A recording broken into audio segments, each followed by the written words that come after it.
وجہ یہ ہے کہ احادیث مبارکہ میں دعا کے حوالے سے جو حدیثیں بیان ہوئی ہے اس میں ایک حدیث مشہور اور معروف ہے، دعا اصلا، دعا ہتھیار ہے اس شخص کا جو واقعہ شجاع ہو، دعا ہتھیار ہے اس شخص کا جو دلیر ہو، دعا ہتھیار ہے اس شخص کا جو صاحب علم ہو، دعا ہتھیار ہے اس شخص کا جو صاحب تقویٰ ہو، دعا ہتھیار ہے اس شخص کا جو صاحب علم ہو۔ یعنی دعا کوئی معمولی شے نہیں ہے، ہر کسی کے بس نہیں ہے تو خدا سے راز و نیاز کرے، ہر کسی کے بس کی بات نہیں ہے کہ وہ خدا سے راز و نیاز کرے، خدا کی بارگاہ میں کچھ کہے۔ یعنی اس کا مطلب یہ ہے دعا سلیقہ گفتگو ہے کہ پروردگار سے بولنا کیسے ہے، دعا وہ سلیقہ سکھاتا ہے کہ اس خدا سے بولنا کیسے ہے جس سے بڑا نہ کوئی ہوا ہے نہ کوئی ہوگا، نہ جس کا کوئی خالق ہے نہ ہوگا، نہ جس کا کوئی وجود ہے نہ ہوگا، نہ جس کا کوئی دیکھنے والا ہے نہ ہوگا، نہ اس کا کوئی کہنے والا ہے نہ ہوگا۔ یعنی وہ خدا جو کسی سے کمتر نہیں ہے، سب سے برتر ہے، جس کی حدوں کا کوئی محدود حد نہیں ہے، جو باقی اللہ محدود ہے، جس کو زوال نہیں آ سکتا، جس کی تم حدوں کو ناپ نہیں سکتے، وہ خدا جس سے اگر گفتگو کی جائے تو اس نے ایک راستہ بتایا ہے، وہ ہے دعا۔ اس دعا کے ذریعے تم خدا سے گفتگو کر سکتے ہو، اس خدا سے کہ جو نہ کان رکھتا ہے نہ آنکھیں رکھتا ہے لیکن پھر بھی سننے والا ہے، سمیع علیم ہے۔ تم کان رکھ کر بھی اتنا باخوف نہ سنو گے اتنا خدا نہ کان رکھ کر بھی سنتا ہے۔ اس نے دعا کا ذریعہ جو تمہیں دیا ہے، یہ مومن کا ہتھیار ہے، مومن کا اسلحہ ہے، مومن کے لیے وہ شمشیر ہے کہ جو واقعاً دکھائی تو نہیں دیتی لیکن اثر شمشیر سے زیادہ رکھتی ہے۔ یہ دعا وہ ہے، کیوں یہ بار بار لفظ دعا آ کیوں رہا؟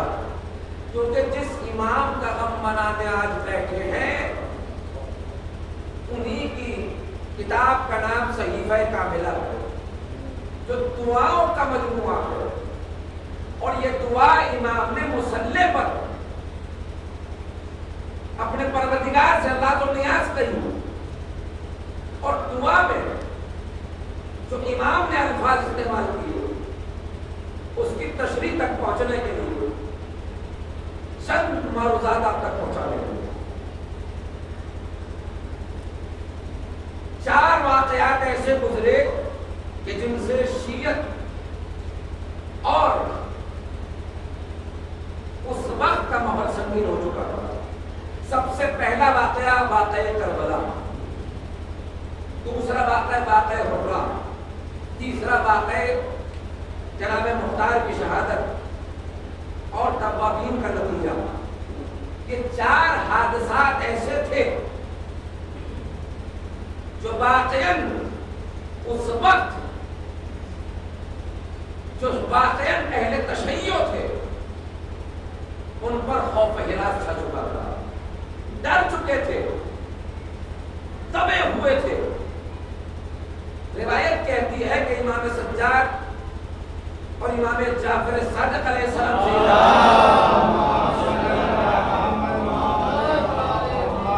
امام نے خود فرمایا کہ 3 میں سے ایک بھی ہمارا چاہنے والا نہیں بچا، یعنی 3 لوگ بھی تھے تو ماحول یہ تھا کہ ایک بھی چاہنے والا نہیں تھا، یعنی سب نے آنا بارگاہ امام میں بند کر دیا تھا۔ کس وجہ سے؟ یہ 4 واقعات ضروری ہوئے جو میں نے ابھی بتایا۔ کچھ وہ تھے جو بک چکے تھے، کچھ وہ تھے جو ڈرے ہوئے تھے، کچھ وہ تھے جنہوں نے حالات سے سمجھوتا کر دیا تھا۔ واقعہ حرہ کے بعد مدینہ خالی ہو چکا تھا، سب جا چکے تھے مدینے کو چھوڑ کر، کیونکہ 3 دن تک قتل و غارت مدینے میں رہا۔ لیکن بنی امیہ کی حکومت کے حکمراں کا یہ حکم تھا کہ امام سجاد سے کچھ نہ کہنا، ان سے کچھ نہ کہنا، اس لیے کہ اگر ان سے کچھ کہا تو یہی واقعہ دوبارہ دہرایا جائے گا۔ یعنی حکمراں اس وقت کے بتانا چاہتے تھے جیسے ان کے بابا سے بیعت مانی تو انکار آیا، آج علی سے بھی بیعت مانگو گے تو انکار نظر آئے گا۔ کہیں سے کچھ نہ کہنا، ان کو مت چھوڑو۔ تو یہ 4 واقعات ایسے تھے جو شیعت پر خوف ہراس کے لیے کافی تھے۔ امام کو اسی ماحول میں جان ڈالنی تھی، کیونکہ 4 واقعات آپ کے پیش نظر ہیں۔ امام نہ جناب مختار کے ساتھ آئے تلوار لے کر، نہ واقع حرہ میں نظر آئے تلوار لے کر، نہ تبابین کے ساتھ نظر آئے تلوار لے کر۔ اس کے لیے علماء نے وجہ یہ لکھی اگر امام تلوار اٹھا لیتے تو شیعت کی جڑیں کٹ جاتی، شیعت کی جڑیں کٹ جاتی۔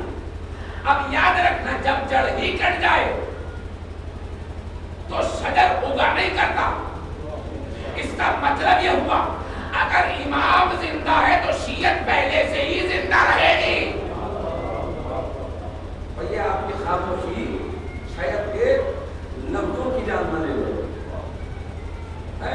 خاموشی کا ذرا اسے جو طوفان ہے ذرا توڑیے گا۔ کیا کہہ رہے ہیں امام کہ اگر واقعی تلوار اٹھا لیتے امام تو شیعت کی جڑیں کٹ جاتی۔ اس کا مطلب یہ ہے اگر امام زندہ ہو اور امام کا مقصد زندہ ہو تو شجر شیعت پنپنے میں کوئی روک نہیں سکتا، چاہے کتنے شیعوں کو کاٹو، مارو، دفناؤ، لیکن روک نہیں سکتے، اس لیے کیونکہ جڑیں جس کی سلامت ہو وہ شجر اگا دیتا ہے۔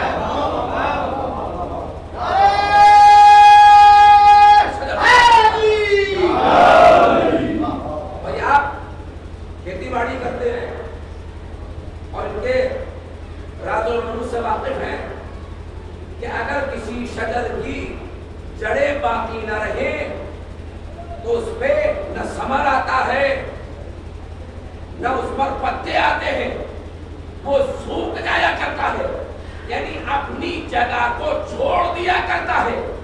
بعض شجر کے نشان تک باقی نہیں رہتے، بعض شجر کے نشان تک باقی نہیں رہتے، بس لوگ خیالوں میں رکھتے ہیں کہ یہاں کوئی شجر تھا، یہاں کوئی پیڑ تھا، اس کا نشان یہ ہے۔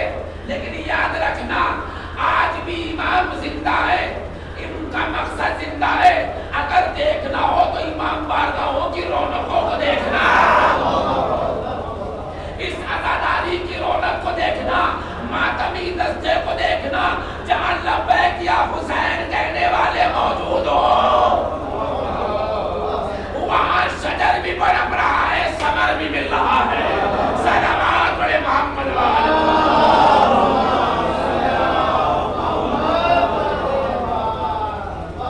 عزیزوں، امام سجاد کا یہ بڑا کرم ہے، خود 5ویں امام اور 6ویں امام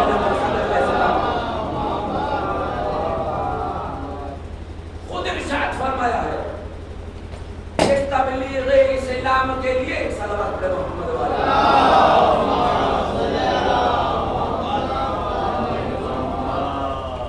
تبلیغ اسلام کے لیے زمین ہموار نہ ہوتی اگر ہمارے جد امام زین العباد آپ کے بزرگوں نے کوئی سلسلہ زداری میں دین کی تعلیم میں چلایا ہوگا تو آج بھی چل رہا۔ اگر وہ سلسلہ نہ چلاتے تو آنے والی نسلیں چلاتی مگر مشکلیں بہت ہوتی۔ لیکن امام سجاد کے لیے 2 اماموں نے کہا اگر ہمارے جد تبلیغ اسلام میں، اب جملے کو بدل کر رہا ہوں، آپ کی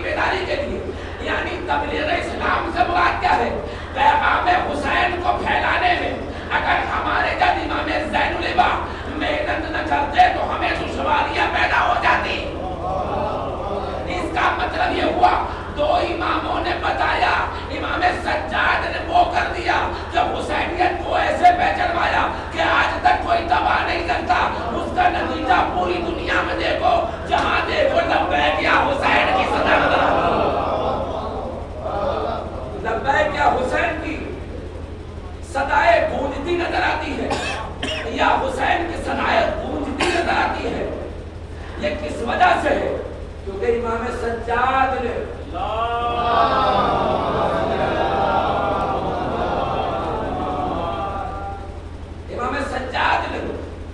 زمینوں کو زندہ کیا ہے. امام سجاد نے مردوں کو زندہ کیا ہے. جو ضمیر مردہ ہو چکے تھے ان کو زندگی بخشی ہے. اب یہاں سے چند مطالب ہے جو بیان کرتے ہیں ختم ہوا کیونکہ جب پڑھنے والا جب آپ پڑھنے والے سے نتیجہ چاہتے ہیں تو پڑھنے والا بھی آپ سے نتیجہ چاہتا ہے تو میں نتیجے تک پہنچاؤں گا لیکن میں آپ کی سماعتوں کی عدالت میں اپنے جملے رکھ رہا ہوں. جہاں تک آپ کی سماعتیں انصاف کریں گی میں بولتا چلا جاؤں گا. امام کے 3 منصوبے تھے یہ یاد رکھیے گا. 3 منصوبے امام نے سید لگا کے 3 منصوبے کا مقصد.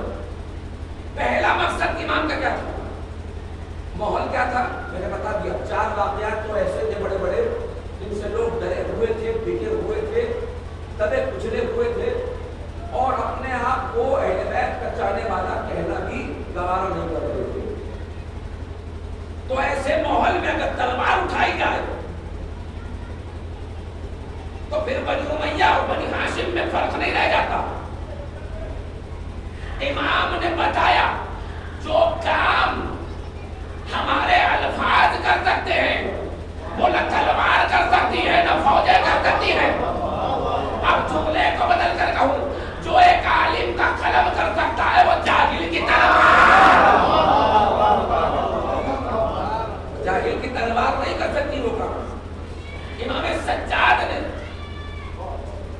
اپنے لبوں کو گویا کیا اس کی بارگاہ میں جس سے بڑا نہ کوئی ہوا ہے نہ ہوگا, جو سب کا خالق ہے, جو سب کا رازق ہے, جو سب کا مالک ہے, جو سب پہ رحم کرتا ہے. وہ کون؟ خدا. اس سے کہا پروردگار ایسے ماحول میں کہ جہاں اندھیرا ہو, جہاں گمراہی ہو, جہاں ضمیر بک چکے ہو, جہاں ضمیروں میں زنجیریں غلامی پڑ چکی ہو, جہاں حکومتوں نے ان کے ضمیروں کو بیچ لیا ہو, تو میرے ایمان کو کمال کی حدوں تک پہنچا دے. بلغ ایمان اکمل ایمان. ایسے ماحول میں امام نے بتایا جس کا ایمان کمال پہ پہنچ جائے وہ حسینی ہے جو زوال پہ آ جائے یزیدی ہے. اب جملے کو بدل کر کہوں جو ان حالات میں حسین کو یاد کرے اس کا ایمان کمال پہ ہے, جو حسین کی محبت رکھنے والوں کے گلے کاٹے ہے. وہ کس پیرائے پر ہے ذرا غور کریں. ایمان تو ان کے پاس ہے ہی نہیں تو کمال پہ کیا پہنچے, کمال پہ کیا پہنچے. اور یہ ایسا نہیں کہ میں ہی محنت کرے جاؤں, آپ کو بھی تھوڑی سی محنت کرنی ہوگی اگر واقعاً کچھ معروضات سن رہے ہیں. واقعاً امام کے 3 مقاصد سنیے گا. پہلا مقصد کیا تھا امام کا؟ ماحول معروف ہو گیا. پہلا مقصد یہ تھا کہ لوگوں میں فکر اسلامی, طرز اسلامی کو پیدا کرنا, یعنی ان کی تھاٹس کو اسلامی بنانا, ان کی سوچ کو اسلامی بنانا, ان کے طرز کو اسلامی بنانا. امام نے بتا دیا اگر حسینیت تک آنا ہے, اور سنیے گا جوانوں, اگر حسینیت تک آنا ہے تو پہلے فکر کو اسلامی بنانا پڑے گا. نہیں سمجھے؟ اگر حسینیت تک آنا ہے پہلے فکر کو اسلامی بناؤ. اسلامی سے مراد کیا؟ پہلے فکر پاکیزہ کرو, حسین خطبہ کو سمجھ میں آنے لگے گا. حسین خطبہ کو سمجھ میں آنے لگے گا. نجس ذہنوں میں معرفت حسین نہیں آتی. ظاہر ذہنوں میں فکر اسلامی پیدا ہوتی ہے، اور فکر اسلامی کا پیدا ہونا یہ ہے اسلام، اور یہی مقصد امام سجاد علیہ السلام ہے۔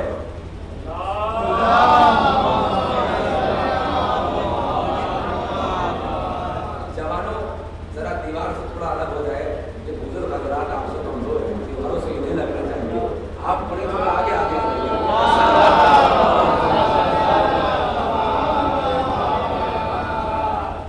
بزرگ کے لیے ہے کہ دیوار سے لگے، لیکن جوان نہیں۔ اگر ہمارا جوان ابھی سے کمر لگانے لگا تو کہاں سے کربلائی ہوگا؟ کیونکہ محمد حسین کو سنبھالنے کے لیے بڑا جذبہ چاہیے، بڑے قربانیوں کے لیے گامزن رہنا چاہیے۔ تو عزیزو سنیے، پہلے مقصد امام کا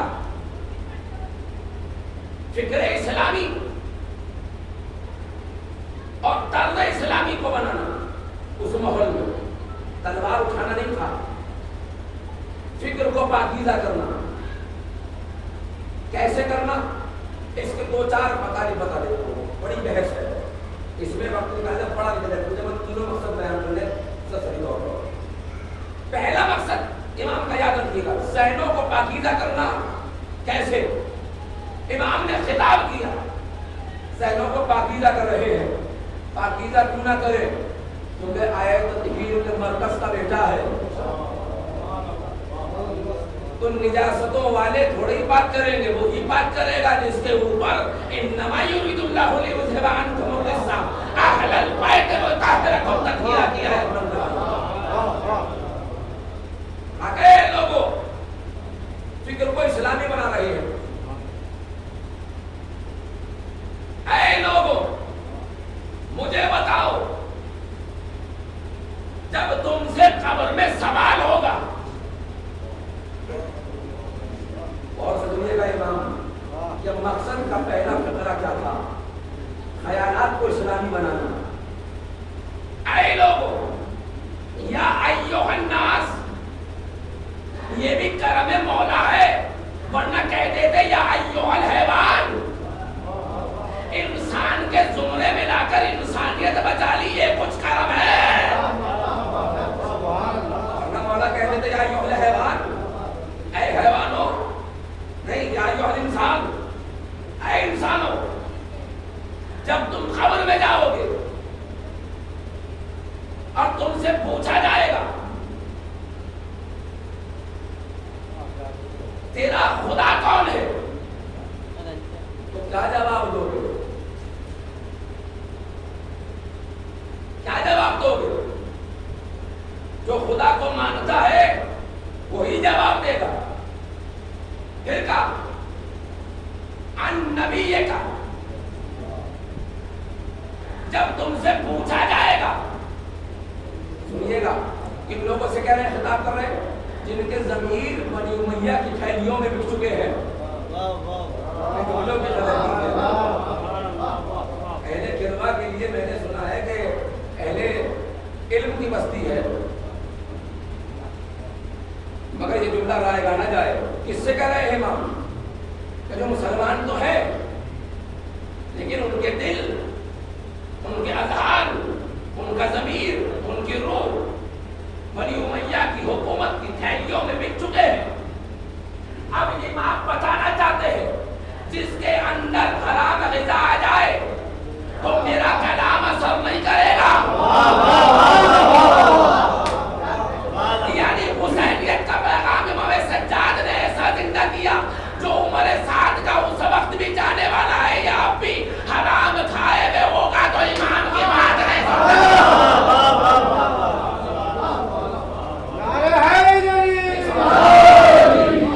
نہیں سن سکتا ہے۔ امام نے کون کہا؟ النبی کا، کہ تم سے سوال ہوگا قبر میں، تیرا نبی کون ہے، تو کیا کہو گے؟ جواب ہے، کوئی نہ بولا، سناٹا چھایا رہا۔ بولے کیسے؟ امام نے خود کہا، کیا کہو گے جب تم سے سوال ہوگا تیرا نبی کون ہے؟ تو ہم بتاتے ہیں تمہارا نبی وہ ہے جس پر آیتیں نازل ہوئی. یہ امام کی لفظ ہے. کتاب کا نام ہے زندگانی امام سجاد جو آیت اللہ خامنائی نے لکھی. دوسری کتاب ہے تحفۃ العقول جو عربی میں ہے. ان تمام میں یہ مقاصد اور یہ تمام بحثیں امام کی گفتگو موجود ہے. اور یہ کہا کر امام نے کیا کہا؟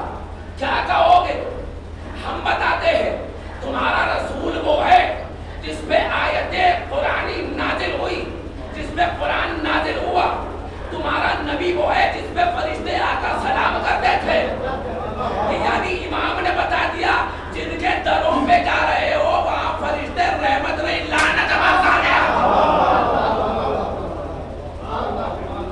وہاں لعنتیں برساتے. ہم بتائیں گے کہ آیت قرآنی کا نزول کہاں ہوا. ہم بتائیں گے قرآن کا نزول کہاں ہوا. ہم بتائیں گے فرشتے کہاں آتے ہیں. کوئی نہ بولا. پھر امام نے کہا جب تم سے سوال ہوگا ان کتاب تمہاری کتاب کا کون سی ہے کون سی ہے تو کیا بتاؤ گے؟ تو اس کے بارے میں بھی سنو. تمہیں نہیں معلوم کہ تمہیں بتانا کیا ہے. میں بتاتا ہوں. جب تم سے کتاب کے بارے میں سوال ہو تو کہہ دینا جو نبی کے قلب پہ نازل ہوا وہ ہے قرآن. ہمیں نے چھوڑ دیا. اب آگے سنیے گا. امام نے پھر کہا چوتھا سوال. تم سے جب سوال ہوگا امام کون ہے. اب یہاں امام مت پہ بات نہیں رکی. امام کی پہلے سے جو فقرہ کہتے آ رہے ہیں تمہاری توحید کیا ہے، تمہارا نبی کون ہے، تمہاری کتاب کیا ہے. تو ایک لفظ کا کتاب ہے کہ نبی ہے کہ توحید ہے کہ بس ایک لفظ کا. لیکن یہاں دو لفظ کہے امام ہے کہ ولایت ہے. یہ سمجھے. اب اپنی قسمتوں پہ نازا ہوئیے گا. اپنی قسمتوں پہ نازا ہوئیے گا. امام نے کہا تمہارا جب سے سوال ہوگا کہ تمہارا امام کون ہے جو ولایت کے زمرے میں ہو، میں کہوں گا مولا سجاد بس یہ کہتے تھے تمہارا امام کون ہے تو واقعی امام جواب دیں گے تم نہیں جانتے. اگر میں خالی امام کہہ دیتا تو یہاں تو تخت پہ بیٹھنے والوں کو بھی امام مانا جاتا. یہاں تو تختوں پہ بیٹھنے والوں کو بھی امام مانا جا رہا ہے. تو میں جملہ کہہ رہا تھا اپنی قسمتوں پہ نادا ہونا. امام نے کہا تمہارا امام کون ہے جو ولایت کے زمرے میں آئے. امام نے بتایا وہی تمہارا امام ہے جو یہاں بھی تمہارا ذمہ دار ہو وہاں بھی تمہارا، جو تمہارا یہاں بھی ذمہ دار ہو اور تمہارا وہاں بھی ذمہ دار ہو. علماء تاریخ نے اس جملے پر ایک جملہ لکھا ہے کہ امام اسے کہتے ہیں جو تمہارے ہر معاملات کا ذمہ دار یہاں بنے.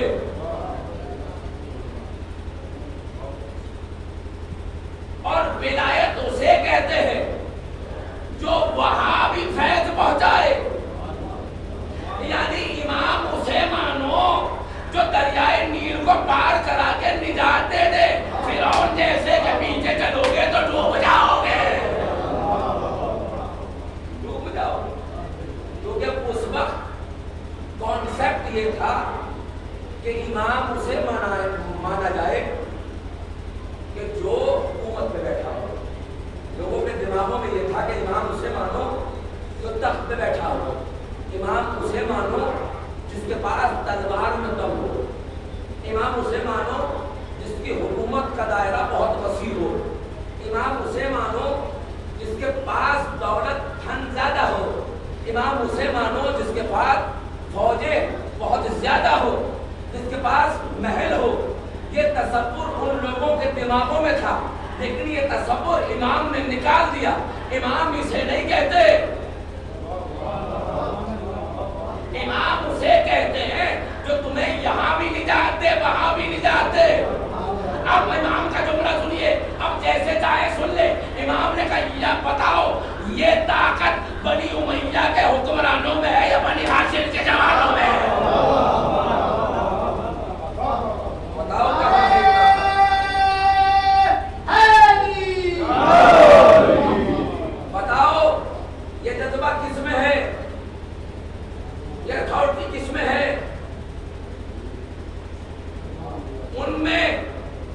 یا نبی کے خاندان میں کس میں ہے؟ تو سب خاموش رہے۔ امام کا فکروں کا جھنجھوڑنا بتا رہا ہے اگر فکروں میں انقلاب آ جائے تو نسلیں بلند ہو جاتی ہیں، اگر فکریں منجمد ہو جائیں، جم جائیں، رک جائیں تو نسلیں آباد نہیں ہوتی، برباد ہو جاتی۔ اب ان کے مثالوں کا وقت نہیں ہے، اب آگے سنیے گا۔ یہ پہلا مقصد تھا امام کا، فکروں کو زندہ کرنا۔ ایک نمونہ پیش کیا ہے میں نے امام نے کیسے زندہ کیا۔ اب دوسرا مقصد کیا تھا امام کا؟ امامت و ولایت و خلافت کا پہچانوانا کہ کون اصل حقدار ہے۔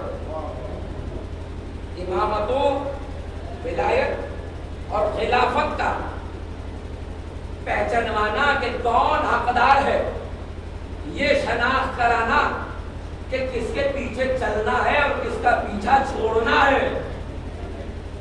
اب یہ بھی بڑی طویل بحث ہے کیونکہ دوسرا مقصد تھا امام کا۔ پہلا مقصد فکر کو پاکیزہ کرنا، اسلامی بنانا۔ دوسرا مقصد پہچان خلافت و امامت و ولایت، یہ دوسرا مقصد ہے امام سجاد کا۔ اس مقصد کے تحت امام نے کیا کام کیا اس کا ایک نمونہ پیش کر دیتا ہوں۔ اس مقصد کے تحت امام نے جو طریقہ اختیار کیا اس میں سینکڑوں مثالیں ہیں، لیکن ایک مثال دے دیتا ہوں، اب جیسے چاہے سنیں۔ اس وقت بہت سونے دعوے کیے کہ میں امام بن گیا، جبکہ ایک گروہ آیا جناب محمد حنفیہ کے پاس اور کہا کہ تم علی کے بیٹے بڑے ہو بعد امام حسین، تو تمہیں امامت کرنی چاہیے۔ جناب محمد حنفیہ آپ کو امامت کرنی چاہیے، تو جناب محمد حنفیہ کے بارے سے دو روایتیں ملتی ہیں، اور وہ دو روایتوں میں مجھے ایک پڑھنی ہوئی۔ جناب محمد حنفیہ نے کہا کہ دیکھو میں امام نہیں ہوں، امام میرا بھتیجا ہو، امام میرا بھتیجا ہے۔ اب وہ سکھ میں رہے کہ نہیں ہم تو آپ ہی کو امام مانتے، آپ ہی سے درس لیتے، تو کہا نہیں ایسے فیصلہ نہیں ہوگا، اگر تمہیں امام مجھے ماننا ہے یا میرے بھتیجے امام سجاد کو ماننا ہے تو ایک کام کرتے ہیں، حجر اسود جس کی گواہی دے دے گا وہی امام ہوگا۔ حجر اسود جس کی گواہی دے دے گا وہی امام ہوگا۔ امام سجاد کو بلایا گیا، مجمع جمع ہوا، کعبے کے صحن میں پہنچے، جناب محمد حنفیہ نے نماز پڑھی، دعا کی، اور دعا کرنے کے بعد کہا کہ حجر اسود اگر میں امام ہوں تو میرے حق میں گویا ہو۔ حجر اسود سے کوئی آواز نہیں آئی۔ امام سجاد آئے، مصلی کو بچھایا، دعا کی، دعا پوری بھی نہ ہو پائی تھی، حجر اسود گویا ہوا اور کہا تم میرے بھی امام ہو، ہر مخلوق کے امام ہو۔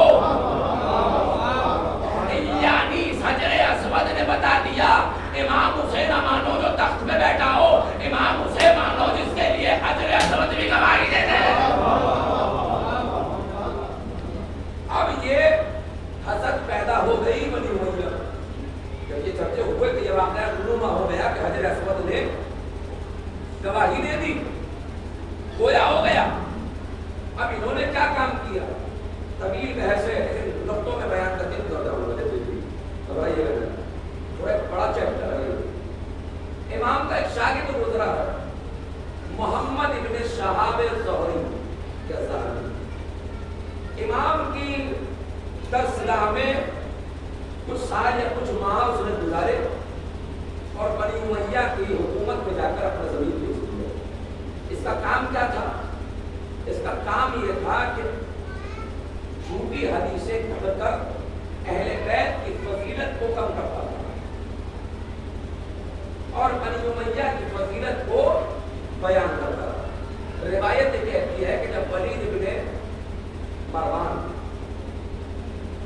حاکم مدینہ تھا، جب مر گیا، جب اس کے قید خانے کو، بیسمنٹ کو، لائبریری کو خالی کرایا گیا تو خچروں اور گدھوں پر اتنی کتابیں نکالی گئیں جو مدح بنی امیہ میں لکھی گئی، ہزاروں کی تعداد۔ ایک جملہ میں یہاں اکثر کہتا ہوں، یہاں بھی کہہ رہا ہوں، جو اہل بیت کے خلاف بولے اس کی لکھی ہوئی تحریر گدھوں پہ لا دی جاتی ہے، گدھوں پر نکالی گئی، خچروں پر نکالی گئی اور پوری لائبریری کو خالی کیا گیا، اتنی حدیثیں کھڑی گئی۔ تو یہ امام کا شاگرد تھا، لیکن اس نے طرح کر کے آرام و آسائش کو اپنایا اور شام کے بزرگ علماء میں شمار ہو گیا، جسے کہتے ہیں صدر العلماء۔ جیسے ہمارے یہاں پہ کوئی نہ کوئی بن جاتا ہے، کیسا بھی ہو بنی جائے، صدر العلماء بنا، یعنی سب سے بزرگ۔ تو یہاں ایک جملہ کہنے کو نہیں چاہتا ہے، جو کچھ سال امام کی بارگاہ میں علم لے لے وہ جاہلوں کے یہاں جا کر امام بن جاتا ہے۔ اب یہ بن گئے صدر العلماء، شام میں اس کا تمام آسائش و آرام اسے مہیا ہو گئے۔ کام کیا تھا کہ بنی ہاشم اہل بیت کی فضیلت کو گھڑی ہوئی حدیثوں میں بدنام کرو اور بنی امیہ کی فضیلتوں کو اجاگر کرو، یہ کام اس کا تھا۔ اسے اس بات کا پیسہ، سواری، محل، کھانا پینا، زیورات، سب کچھ ملا کرتا، یہ کام اس کا تھا۔ اب وہاں پہ ایک گروہ اور تھا، اشاروں میں بات کرنے کا عادی سمجھدار مجمع ہے، بزرگ جو سامنے بیٹھے ہیں سمجھ لیں۔ اس وقت ایک گروپ تھا جنہیں کعب الاحبار کہتے ہیں۔ کعب الاحبار اس گروہ کو کہتے ہیں جو یہودیوں کے عالموں کا گروہ ہوتا ہے۔ کعب الاحبار یعنی یہودیوں کا گروہ، ان کے عالموں کا گروہ۔ ان کا کیا کام تھا؟ انہوں نے بھی بنی امیہ کے ہاتھ میں بیعت کری۔ ان کا کام یہ تھا، یہ حدیثیں لڑتے تھے، لیکن کیسے لڑتے تھے؟ چوراہے پر کھڑے ہو گئے اور آنے جانے والے کو روک لیا اور پوری جماعت نے گھیر لیا اور سمجھانے لگے کہ اسلام کیا ہے۔ ہمیں جملہ کہیں، یہ کار، یہ طریقہ یہودیوں کے عالموں کا ہے، مسلمانوں کے عالموں کا نہیں ہے۔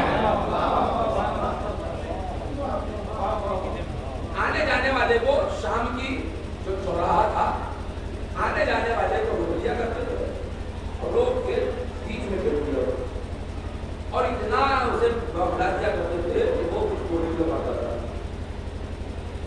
کیا کام تھا ان کا؟ کہ حدیثیں بیان کرنا، کس کے لیے؟ بنی امیہ۔ اب انہوں نے اس آنے والے کو، انہیں نہیں معلوم کہ وہ کہاں کا ہے، بیچ میں گھیر دیا، کعب الاحبار، کہا کہ کہاں کے ہو؟ اب مجھ سے کوئی پوچھے بھائی آپ کہاں کے ہو بولا تو میں جتنی جواب دوں کہ بھائی میں دہلی سے آیا ہوں، تو میں جتنی جواب دیتا کہ دہلی سے آیا ہوں، آپ نے کہا کہ اچھا اچھا آپ دہلی سے نہیں فلاں جگہ سے آئے ہو، میرٹھ سے آئے ہو، آپ نے جواب دے دیا۔ ایسے ہی اسے بولنے نہ دیا کہ تم کہاں کے رہنے والے ہو، خود ہی کہہ دیا اچھا یہ بول نہیں رہے، لگتا ہے کہ شام کے رہنے والے، اور اگر تم شام کے رہنے والے ہو تو شام کے لشکر میں شمار ہو۔ شام کا لشکر بنی امیہ کی حکومت کا جو لشکر ہے اس میں شمار ہو، اور اس کے لیے ماذا اللہ نبی نے فرمایا ہے شام کے لشکر کے لیے کہ وہ اس کا ہر شخص جنت میں جائے گا، اس کا ہر شخص بے حساب جنت میں جائے گا۔ اب یہ نہیں بولا تو ان کا طریقہ کیا تھا، یہ حدیث سنائیں گے بے حساب جنت میں جائے گا، تو یہ کہتے ہیں ہاں ہاں میں شام کے رہنے والا ہوں۔ جیسے بہت سا آدمی ہوتا ہے کہ کہتا ہے ہاں ہاں تو میرے رشتہ دار ہے تو ہونا، یعنی جب بڑے ادھیکاری نیتا ہو سب کی شادی پہلے نکال دیتا ہے، ایسا ہی وہ معاملہ تھا، لیکن وہ نہیں بولا، اچھا لگتا ہے یہ خاموشی ان کی بتا رہی ہے شام کے نہیں، لگتا ہے فلسطین کے ہے، تاریخوں میں یہی نقل ہے، لگتا ہے فلسطین کے ہے۔ اگر تم فلسطین کے ہو تو نگاہ پروردگار 2 بار فلسطینیوں پہ پڑتی ہے اور اللہ ان پہ 2 بار نگاہ رحمت برساتا ہے۔ اب یہ سمجھ میں نہیں آتا اگر حدیث بھی گھڑی جائے تو ایسی تو بناؤ جو عقلوں میں آ جائے۔ بھائی خدا کی نگاہ رحمت 2 گھڑی تو کیا 1 پل کے لیے بھی دنیا سے ہٹ جائے تو قیامت برپا ہو جائے گی۔ وہ کہہ رہے فلسطینیوں پہ 2 بار نگاہ رحمت خدا کرتا ہے۔ اب یہ پھر خاموش ہوا، یہ بول رہے ہیں کہ میں فلسطینی کا دوں گا۔ اب آپ کو وہ یاد آ جائے گا جب میں آخری جملہ کروں گا، اس ثبوت اور اس دین کو توڑنا ہوگا ہے، اتنی محنت سے لے کر آ رہا ہوں جملے کو۔ اب انہیں کہا چلا آپ بال پک کے ہو، وہی کوئی جگہ ہوگی وہاں کے رہنے ہو، اچھا اگر وہاں کے ہو تو خوشبو جنت تم کو واجب ہو۔ اب یہ پھر بھی نہیں بولا کہ میں بال پک۔ اچھا تم سیریا کے فلاں گاؤں کے ہو تو تم بغیر حساب و کتاب کے جنت کی کنجی تمہارے ہاتھوں میں ہے۔ یعنی روایت کہتے ہیں کہ 12-13 حدیثیں انہوں نے وہیں فی البدی کھڑے کھڑے جھوٹی کر دی۔ اب وہ آنے والا نہیں بولا ایک بار بھی، کیوں؟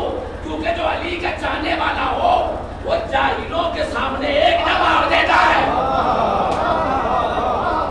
کیونکہ امام نے خود فرمایا یاد رکھنا اگر کوئی سوال کرنے سے پہلے جواب دینے لگے وہ جاہل شمار ہوتا ہے۔ وہ نہیں بولا، اس نے کہا میں کہیں کا نہیں رہنے والا، جہاں محبت علی ہو میں وہیں کا رہنے والا۔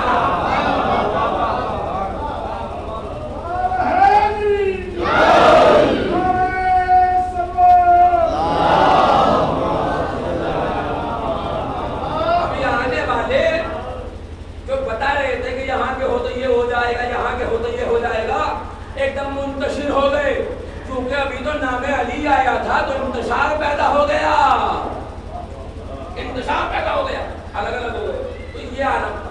ایک عالم اور بتا رہا ہوں، چلے مقصد کی ترتیب مقصد کی طرف آ رہا ہوں، اگر چیپٹر بہت بڑا حدیث سے پڑھنے کا عالم یہ تھا کہ شام کے ایک مدرسے میں ایک بچے کو ایک استاد نے ڈانٹ دیا، سبق نہ پڑھنے پر۔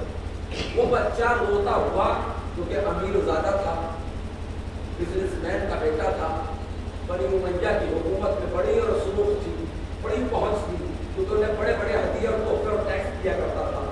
شام کا جانا مانا بزنس مین تھا۔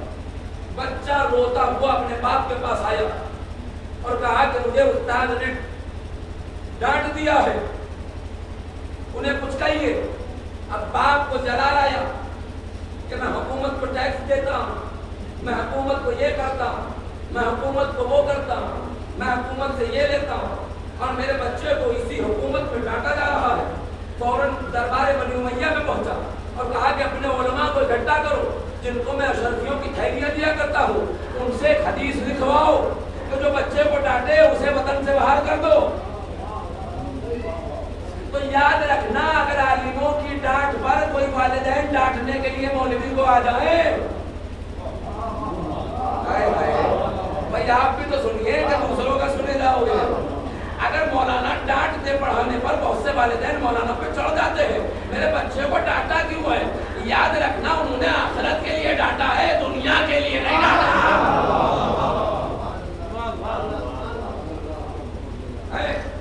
اگر حدیث لکھواؤ ایک، یعنی ادبیہ یہ تھا بچہ بھی روئے تو حدیث لکھی جائے۔ اسلام کا پیڑا ترک ہونے والا، اندھیروں میں چھپ جانے والا اسلام، لیکن امام سجاد نے اسے زندہ کیا۔ اور کیا کیا امام سجاد نے؟ گفتگو بہت بڑی ہے، آپ پڑھائیے گا نہیں، میں آ رہا ہوں۔ امام سجاد نے کیا کیا؟ اب ان زبانوں کو روکنا تھا نا، جو حدیثیں لکھی جا رہی تھی، جو لوگوں کو سنائی جا رہی تھی، روک کون سکتا ہے؟ یا تو خود علی یا علی کا بیٹا خود علی، جملے کی قدر کی جائے گا، یا تو علی نے ذوالفقار سے روکا یا اس علی نے اپنی زبان نے ذوالفقار سے روکا۔ اور ایک خط لکھا امام نے، اپنے خط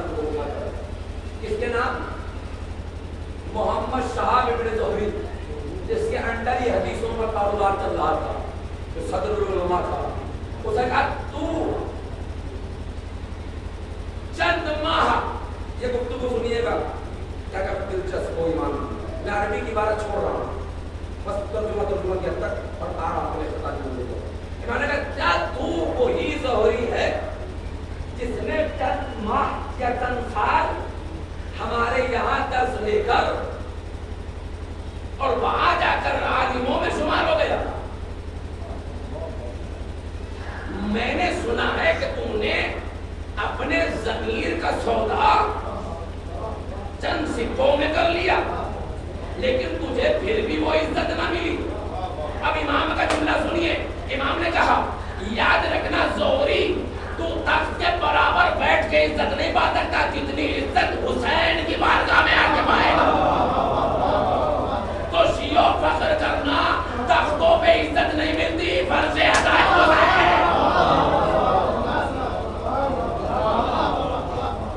مجھے بتا تیرا ضمیر زندہ ہے؟ اگر زندہ ہے تو انصاف سے بتانا، کیا تجھے دربار میں عزت ملتی ہے؟ جو پیسہ دیتا ہے وہ بدتمیزیوں سے بات کرتا ہے، کیا تجھے دربار میں عزت ملتی ہے؟ کیونکہ جانتا وہ بھی ہے، جھوٹے ہم بھی ہیں تو جھوٹا یہ بھی ہے، کیا تجھے عزت ملتی ہے؟ اور حق سے بتانا، امام کے خطوط کے جملے، حق سے بتانا، کیا تجھے میری بزم میں صاحب عزت نہیں بنایا؟ جو تو نے رسوائیوں کا منہ دیکھ لیا تو یاد رکھ اس رسوائیوں سے جو تو نے خریدی ہے بنی ہاشم پہ فرق نہیں آتا، ایک نہیں تیری نسلیں بھی اگر ہمارے خلاف بولے تو ہماری فضیلتیں بنائی ہوئی نہیں ہے، ہماری فضیلتیں اللہ نے دی ہے جسے کوئی مٹا نہیں سکتا، ولی اللہ چھپا نہیں سکتا۔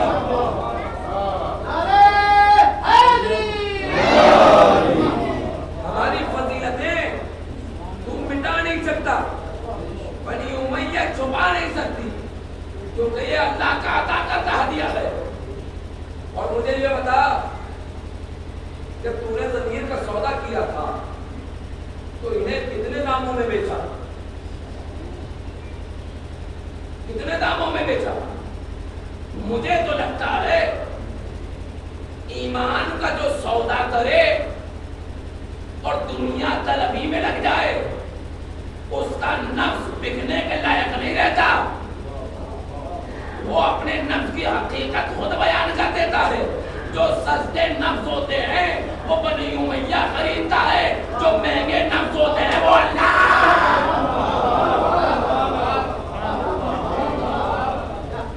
پروردگار خریدتا ہے۔ یہ بڑا جملہ ہے، امام کا تشریح میں نہیں جانا چاہ رہا، یہ بہت قیمتی جملہ ہے امام کا، اس کی تفسیر اور تشریح میں جاؤں تو بڑا وقت نکل جائے گا، کیونکہ ایسا نہ ہو کہ جوان یہی سوچتے رہ جائیں کہ مولانا تحقیق کہتے چلے۔ یاد رکھنا امام نے فرمایا ہے اپنے نفس کی قیمت کہیں اہل غیروں پہ نہ لگانا۔ اگر آپ نے حسین کی محبت اپنے دلوں میں رکھی ہے تو حسین کی محبت سستی نہیں ہے، شاعر نے خوب کہا ہے حسین کی محبت مہنگی ہے جنت بلکہ سستی ہے۔ یاد رکھنا اس کی کوئی قیمت نہیں ہے، یہ کوئی سستی معمولی شے نہیں ہے جو محبت حسین آپ کے دلوں میں ہے، یہ دل بڑا مہنگا ہو چکا، اب ان اشعار کی طرف نہیں جانا چاہتا جو نجف کے رہنے والے قدیم شاعروں نے اہل بیت کی محبت رکھنے والوں کے اوپر رہے، اس میں نہیں جانا چاہتا۔ بس آخری مقصد کی طرف امام کیا رہا، ختم دعا۔ امام کا آخری مقصد کیا تھا؟ پہلا مقصد ذہن بیمار کو زندہ کرنا، خیالات کو اسلامی بنانا۔ دوسرا مقصد امامت و خلافت و ولایت کی پہچان اصلی کرانا کہ کون حق تھا۔ تیسرا مقصد کیا تھا یہ سنتا جائیے گا، اور یہی تبلیغی جملہ ہے، آج کا محاصل اس تقریر کا جملہ ہے، اور آج کی تاریخ میں یہ جملہ نقل کر لیجیے گا، امام سجاد کا تبلیغی جملہ ہے جو ہر قوم، ہر انسان، ہر ضمیر اور ہر فرد کے لیے، ہر خاندان کے لیے امام کا تیسرا مقصد تھا کہ روحان شیعہ کو ایک نقطے پہ جمع کرنا. اب آپ سے داد چاہیے تو زبردستی دیجیے. اگر مجلسوں میں سیاست ہو تو سجاد امام کا مقصد نہیں ہے. ایک نقطے پر امام سجاد کا تیسرا مقصد تھا ایک نقطے پر گروہان شیعہ کو اس وقت جمع کرنا, ان کو منظم کرنا جو بکھرے ہوئے تھے. اس کے لیے انہیں کاروبار بھی دینا تھا, وہ بڑی بحث ہے, اس میں نہیں جانا تھا. لیکن پہلے ایک ایمان بنانا, ایک فکر بنانا, ایک امام کے زیر سایہ آنا اور گروہان شیعہ کو منظم کرنا, یہ تیسرا مقصد تھا. اس کے لیے امام نے کیا کہا یہ بھی سنتے جائیے گا. یہ تبلیغ جملہ ہے, امام کا کیسے چاہے سنو. امام نے کہا, امام نے فرمایا تیسرے مقصد کے لیے کہ دیکھو یاد رکھنا ان العلامت زاہدین فی الدنیا, علامت زاہد دنیا میں یہ ہے. زاہد کون؟ اب اس کی تشریح نہیں کر رہا ہوں, آپ کر لیے گا. کیونکہ جوان جب کسی لفظ کو سنتے ہیں تو سوچتے ہیں کہ زاہد کسے کہتے ہیں, اور اسی سمجھانے میں وقت نکلتا چلا جاتا ہے. زاہد کا مطلب یہ سمجھے گا کہ اس کا ایمان, یقین اور نیت اور عمل ایک ہو. اب اس سے آسان لفظوں میں مختصر نہیں ہوتا. اس کا ایمان, ایمان کے بعد یقین. جوانوں کیسے سمجھاؤ؟ مثلا تابوت, جب یہ تابوت نکلے اس پہ ایمان ہے, یہ مولا کا ہے. یقین کیا ہے کہ جو نکالے گا, جو زیارت کرے گا اسے فیض ملے گا. نیت کیا ہے کہ مولا کے لیے نکال رہا ہوں. عمل کیا ہے کہ نکالا جا رہا ہے. یہ چاروں عمل ہے. تو جس کا ایمان, یقین, نیت, امام کی دعا کا جملہ ہے جہاں میں آنا چاہتا ہوں وہاں آ گیا. زاہد کی علامت کیا ہے؟ جس کا ایمان, یقین, نیت, عمل ایک ہو. یہ نہیں کہ نیت کچھ اور ہو, عمل کچھ اور ہو تو ریاکاری ہو جائے گی. ایمان ہو لیکن یقین کا لبادہ نہ ہو تو ایمان فائدہ نہ دے گا. چاروں چیزیں یکجا ہو سے ظاہر کرتے ہیں. اب امام نے کہا ان العلامت الزاہدین فی الدنیا, دنیا میں زاہدوں کی علامت یہ ہے. سنیے گا, دنیا میں زاہدوں کی علامت یہ ہے اگر اپنے دوستوں سے ان کے خیالات اور تہذیب اور مشروبات نہیں ملتے انہیں چھوڑ دیا کرتے ہیں. نہیں سمجھ میں آیا جواب؟ دوبارہ سنیے آسان لفظوں میں. یعنی جس کے خیال حسینی ہو وہ ہمارا ہے, جس کا عمل حسینی ہو وہ ہمارا ہے, جس کے مشروبات پاکیزہ ہو وہ ہمارا ہے. بھائی جو کوثر کا جام پینے والا ہو وہ شرابیوں کو نہیں مانتا. امام کا یہ جملہ اگر فکروں سے فکر ٹکرا جائے, اس کی فکریں غیر اسلامی ہو, تم اسلام کی بات کر رہے ہو, اس کا کھانا غیر اسلامی ہو, تم اسلامی کھا رہے ہو, اس کی تہذیب غیر اسلامی ہو, تم اسلام کی تہذیب میں ہو, تو امام کہہ رہے ہیں ایسوں سے تعلقات نہیں بنانے چاہیے. بلکہ امام آگے فرماتے ہیں اگر گہرے تعلقات بھی ہوں تو توڑ دو, بس اتنی حد تک رکھو کہ دعا سلام تک رہے. یعنی امام بتانا چاہتے ہیں جن کے خیالات بھی نہ ملیں جو اسلامی نہ ہو, تو زاہدوں کی علامت یہ ہے. یہی امام بتانا چاہتے تھے کہ دیکھو اس وقت جن کے مشروبات, جن کی تہذیبیں, جن کے خیالات نہیں ملتے وہ بنی امیہ ہیں, انہیں چھوڑ کر علی کی محبت میں آ جاؤ. تو ایک نقطے میں شیعہ نے گروہ آ جائے گا, شیعہ نے گروہ آ جائے گا. یہ امام کے تین مقاصد ہیں جن کو میں نے سرسری طور پر بیان کر دیا. لیکن عزیزوں